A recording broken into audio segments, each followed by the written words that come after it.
اللہم صلی علی محمد وعلی آل محمد کما صلیت علی ابراہیم وعلی آل ابراہیم انک حمید مجید اللہم بارک علی محمد وعلی آل محمد کما بارکت علی ابراہیم وعلی آل ابراہیم انک حمید مجید۔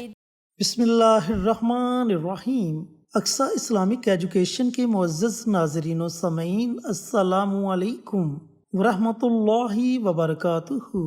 دوستو، دنیا میں رہتے ہوئے ہر بندے کو پیسے کی ضرورت ہوتی ہے۔ ہر بندہ چاہتا ہے کہ اس کے پاس مال و دولت ہو، اس کے پاس عزت ہو، لوگ اس کی قدر کریں۔ تو آج میں آپ کے ساتھ ایک ایسا عمل، ایسا وظیفہ شیئر کروں گا جو میرے اور آپ کے پیارے آقا سرور کائنات حضرت محمد مصطفیٰ صلی اللہ علیہ وآلہ وسلم نے اپنے صحابہ کرام کو بتلایا، جس کی برکت سے اللہ رب العزت نے صحابہ کرام کو اپنی بے شمار نعمتوں سے نوازا۔ تو دوستو، مزید وقت ضائع کیے بنا ہم اپنے موضوع کی طرف چلتے ہیں اور آپ کو وظیفہ بتلاتے ہیں۔ ایک صحابی رسول نبی کریم صلی اللہ علیہ وآلہ وسلم کے پاس تشریف لائے اور عرض کرنے لگے کہ یا رسول اللہ صلی اللہ علیہ وآلہ وسلم، گھر میں بڑی تنگ دستی ہے، بڑی غربت ہے۔ تو آپ صلی اللہ علیہ وآلہ وسلم نے فرمایا کہ تم وہ کلمات کیوں نہیں پڑھتے جن کی برکت سے، جن کی بدولت اللہ رب العزت تمام مخلوق کو رزق دیتا ہے؟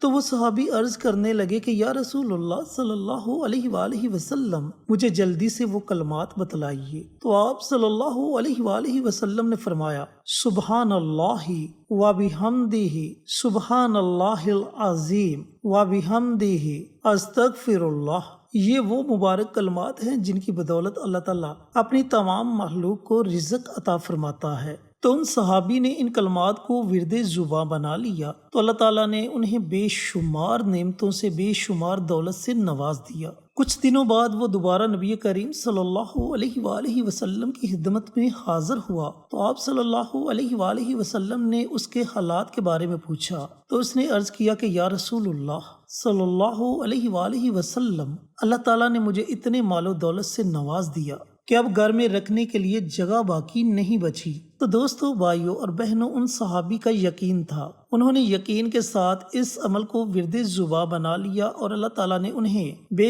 پناہ دولت سے نواز دیا۔ اب آپ نے اس عمل کو، اس وظیفے کو پڑھنا کیسے ہے؟ پڑھنے کا طریقہ کار اچھی طرح سن لیں اور سمجھ لیں۔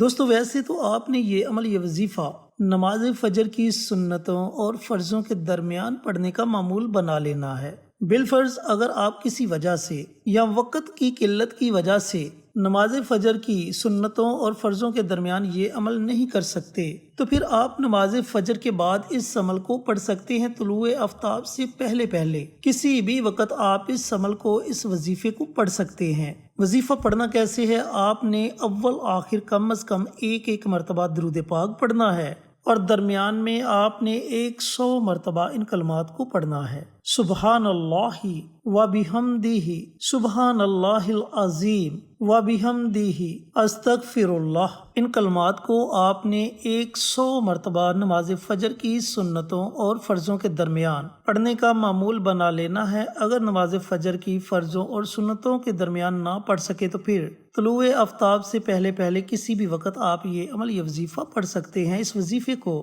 اپنی زندگی کا معمول بنا لیں۔ جب تک آپ یہ عمل، یہ وظیفہ پڑھتے رہیں گے، یقین جانیں کہ اللہ تعالیٰ آپ کو اپنے غیب کے خزانوں سے نوازتا رہے گا۔ ایسی ایسی جگہ سے آپ کو رزق عطا کرے گا جس کے بارے میں آپ نے کبھی گمان بھی نہیں کیا ہوگا۔ اللہ رب العزت سے دعا گو ہوں کہ اللہ پاک یہ مبارک عمل، یہ مبارک وظیفہ مجھے بھی، میرے تمام بھائیوں کو، میری تمام بہنوں کو پڑھنے کی توفیق عطا فرمائے اور صدقہ جاریہ سمجھ کر دوسروں کے ساتھ شیئر کرنے کی توفیق عطا فرمائے، آمین۔ ہماری یہ ویڈیو آپ کو پسند آئے تو اسے لائک کریں، شیئر کریں، چینل کو سبسکرائب کر کے ساتھ گھنٹی کے بٹن کو دبا کر آل نوٹیفیکیشن پر کلک کر دے تاکہ میری ہر نئی آنے والی ویڈیوز کی اپڈیٹ آپ تک بروقت پہنچتی رہے۔ جزاک اللہ۔ انشاءاللہ پھر کسی نئی ویڈیو کے ساتھ، اچھے وظائف کے ساتھ آپ کی خدمت میں حاضر ہوں گے۔ تب تک کے لیے اجازت دیں۔ السلام علیکم ورحمۃ اللہ وبرکاتہ۔